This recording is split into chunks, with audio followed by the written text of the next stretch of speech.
25 দিন ধরে নিখোঁজ কলেজ শিক্ষার্থী ফিরে পেতে পরিবারের আকুতি। লক্ষ্মীপুরে আরাফাত সুলতানা দিনার বয়স 30 নামে এক কলেজ শিক্ষার্থী গত 25 দিন ধরে নিখোঁজ রয়েছে। তার কোনো হদিস মিলছে না, ফলে উদ্বেগ উৎকণ্ঠা দেখা দিয়েছে পরিবারের মাঝে। সড়কে ফিটনেসবিহীন বাস চালাচ্ছে খোদ বিআরটিসি। পদ্মা সেতু চালুর পর দক্ষিণাঞ্চলের সঙ্গে ঢাকার যোগাযোগ যেমন সহজ হয়েছে, তেমনি যাত্রী চাপও বেড়েছে কয়েক গুণ।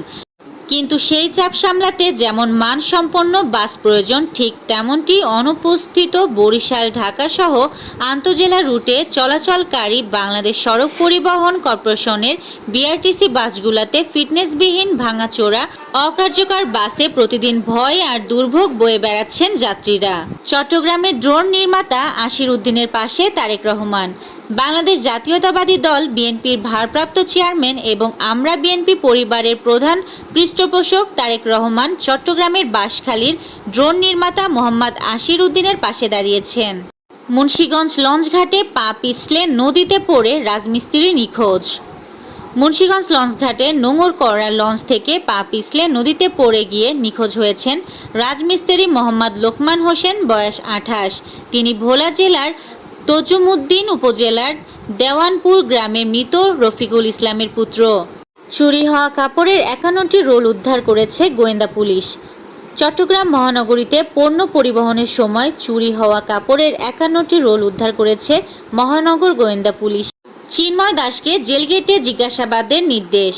আদালত প্রাঙ্গণে পুলিশের উপর হামলা ও ভাঙচুরের মামলায় ইস্কনের বহিষ্কৃত নেতা ও সনাতনী জাগরণ জোটের মুখপাত্র চিন্ময় কৃষ্ণ দাস ব্রহ্মচারীকে জেলগেটে একদিনের জিজ্ঞাসাবাদের নির্দেশ দিয়েছেন আদালত।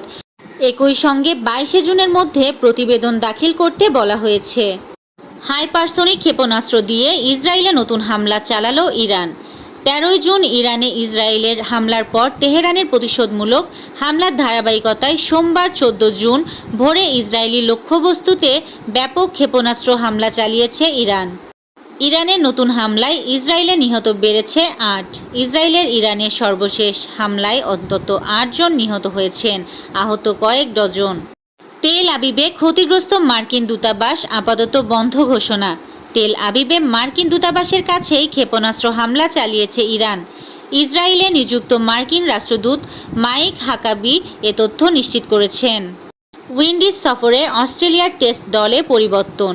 ইনজুরিতে পড়ে ওয়েস্ট ইন্ডিজ সফর থেকে ছিটকে গেলেন পেসার ব্রেন্ডান ডগেট। তার পরিবর্তে টেস্ট দলে অন্তর্ভুক্ত হয়েছেন আরেক অভিজ্ঞ pacer Sean Abbott. Cricket Australia রোববার 15 জুন বিষয়টি নিশ্চিত করেছেন। সাকিব আল হাসান সহ 15 জনের দেশ ত্যাগে নিষেধাজ্ঞা।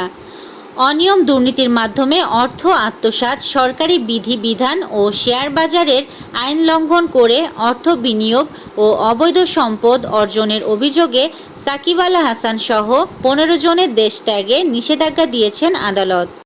এই ছিল আজকের শীর্ষ সংবাদ। ছিলাম আমি ইয়াসমিন আক্তার, সুরমা টিভি 24।